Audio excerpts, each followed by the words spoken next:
Doctor Strange link in description box. We should tell him the truth. Hi, Unknown Mystery Recap here. Today I'm going to explain in Doctor Strange movie spoilers ahead. Watch out and take care. We should tell him the truth. Welcome back everyone. This will be my Doctor Strange Multiverse of Madness video. They include a bunch of extra information in each of the scenes, a bunch of extra footage, so there are a bunch of extra Easter Strange, whatever you want to call him. You notice that it's one level higher than the regular McCool New York Sanctum. This is also true of the other Sanctum that he sees during the trailer, so you know it's not his sanctum, it's the same one where he's SL. Slowly making his way up the staircase, everything looks broken around him. It looks like it's technically the same place, like it's meant to look similar, but it's an alternate version of New York City. Portions of reality around the sanctum have kind of bled together, so our Doctor Strange is standing on top of a bunch of skeletons on dead Earth next to a similar park bench as the other sanctums, but half of Sinister Strange sanctum is breaking off into this void of reality. There's kind of this red halo in the sky hanging above them with all these gray clouds. The rest of the area around the base of the sanctum seems like it's this combination of a bunch of different aspects of this reality, a bunch of different pieces of Earth from across the Earth, as if it's like a dark future version of what our reality might wind up turning into eventually. The trees also look similar to the trees behind him when our Scarlet Witch starts interrogating him when he's wearing the plain clothes, and it seems like Scarlet Witch has trapped him in a hex-like illusion. Somehow the landscape is all serene. There are these trees she's tending to. They talk about the concept of the multiverse. She mentions Vision's warning, and then it's as if she pulls the illusion down the hex, or she switches between realities, like either it's red before or it's red after. Then the sky turns red. There's these broken tree branches behind him that looks similar to the tree branches that are around this version of the sanctum. When she starts talking about how people think that she's the villain for breaking the rules, and he gets allotted as this hero. The intricate wig covered in lush plant life, everything looks amazing. You also notice the window of the sanctum, the Eye of Agamotto that it forms here, is actually lower than our version of the sanctum in the McCool. He also seems like he's wearing a different cloak of levitation in this scene. In this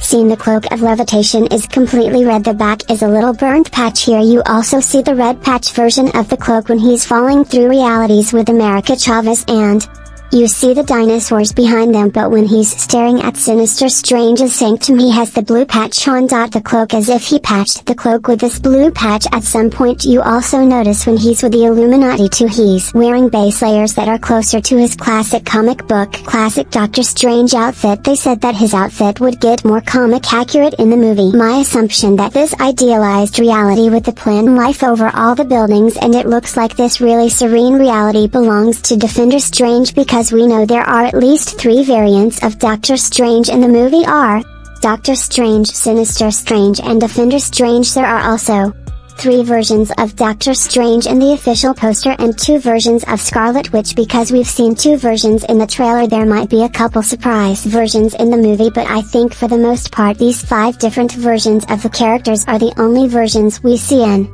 the film. There are crazy cameos, but a bunch of the other cameos are completely different characters, like X-Men, Fantastic Four, so on so forth. Then you also notice Doctor Strange is using chaos magic in the dark hole. This is actually a big deal, because previously we thought that only a Scarlet Witch could use chaos magic. We did see Agatha Harkness absorbing it during WandaVision, so remember that, because in this other scene where she's attacking the sanctum, or it seems like she's attacking the sanctum, you see all these different sorcerers put up magical shields, and it seems like the magic of the shields is being absorbed, like it's being siphoned off the same way that Agatha Harkness would siphon magic off. So Scarlet Witch could be using the same type of magic as Agatha Harkness, because in the other trailer you see that her fingers were blackened, just like Act of the Harknesses. But the other big thing in this scene where he's using chaos magic in the dark hole, it seems like there are 2 completely different shots that they're combining into one shot, because in the background you notice while he's weaving the spell, the big circular window of the sanctum is broken in one scene and fixed in another. They could be editing the trailer in a really misleading way. Marvel does that all the time, or because traveling the multiverse is such a big thing during the film, he could be using the dark hole to travel between realities, and they could be 2 completely different sanctums, because in one of the scenes there's a chair and the chess set is in a completely different location. The official synopsis only says he's using the dark hole to weave a forbidden spell that involves the multiverse. in reality, but a lot of people also think that they put the chess set there to foreshadow the big Professor X reveal, like it's a bit of a wink behind the camera meant to be a reference to the many iconic scenes of Professor X playing chess with Magneto. They did that throughout the X-Men series, both in the original X-Men movies and in the newer X-Men movies with the younger James McAvoy and Michael Fassbender Magneto. In fact, the last Fox X-Men movie Dark Phoenix ended on a scene like that with them playing chess together.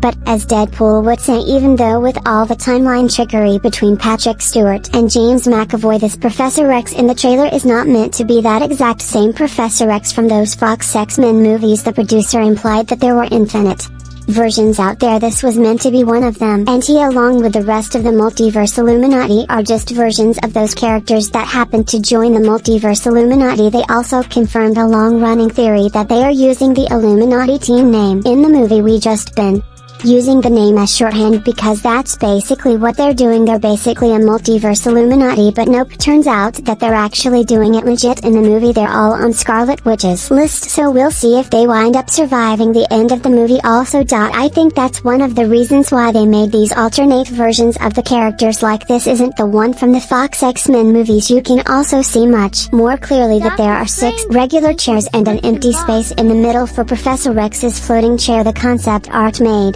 it looked like the gold one from X-Men the animated series. We'll see if the final movie version wound up being the same. For those of you wondering about America Chavez and the alternate realities that she takes them to as they're running from Scarlet Witch or traveling throughout the multiverse, it does look like one of them is an animated reality. Some of you were asking me about this specifically. You can see her star-shaped hole break through realities into an animated one behind them when they're in this dinosaur prehistoric reality. It happens right as she's grabbing the eye of Agamotto, so the eye itself could have something to do with her ability in the movie, but in the comics she doesn't need any special device to trigger her ability, so she could just be grabbing it as a coincidence. And for those of you asking how he got the eye of Agamotto back, supposedly it was destroyed by Thanos during Avengers Infinity War, and then he didn't have it during Avengers Endgame. He could simply have just tricked Thanos, and it was a fake amulet. You never once used your greatest weapon. Oh, fake. Or he could remake it, or he could get a different eye of Agamotto during the movie from one of the Doctor Strange variants. There are a couple ways to explain him having the eye again. For those of you asking about crossover with the What If universe, there is some crossover energy because a version of Captain Carter, as we know from the trailer, is going to appear in the film, but it seems like a lot of these multiverse versions are not going to be the exact same versions as What If. Like this animated universe they travel to is not the What If universe because the animation style looks completely different, so this is probably just a random animated universe out there to show that there are animated universes out there. Then in this scene it looks like America Chavez is getting ready to use her ability inside a room that has the same markings as the dark cold. Like this is some ancient temple. If you look behind her while she's running over the altar, there's a ram's head here. There's also a ram's head on the cover of the Maku version of the Darkhold, and also in this scene with zombified Defender Strange. It seems like it's happening in the same place as this temple because the runes above him here look similar to the runes inside the temple. Speaking of runes, obviously runes very important during WandaVision when this beast is yelling at America Chavez and she's being forced to open a portal to another universe. The creature has similar runes on it as Gargantos does when he's in the street fighting everyone, implying that the same person is controlling both creatures. That could be Scarlet Witch,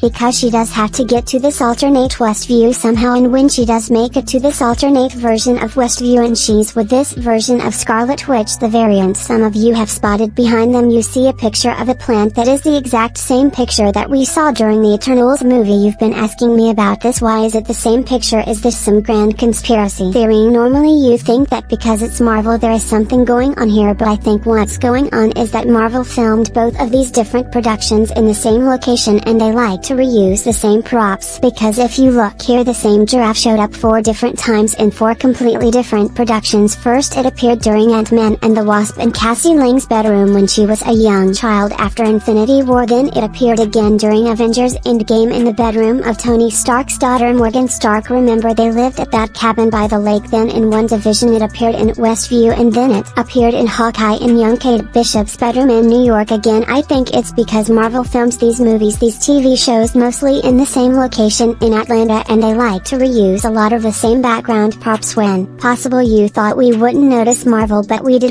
There are a couple scenes with America Chavez and Doctor Strange in the Illuminati cells waiting to speak to them. It seems like this is happening after Doctor Strange and America Chavez go on the run through dimensions as they try to escape this version of Scarlet Witch. But if you did spot any other Easter eggs in this IMAX trailer with the extra footage, post them in the comments below. We'll get another new trailer pretty soon, so there'll be even more Easter eggs here for my new Marvel Moon Knight Episode 1 trailer video. Thank you so much for watching, everyone. Stay safe, and I'll see you guys in the next one. Multiverse.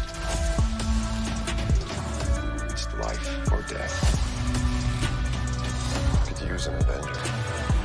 There are other Avengers. We'll get you back on the lunchbox. Fate of the multiverse depends on us.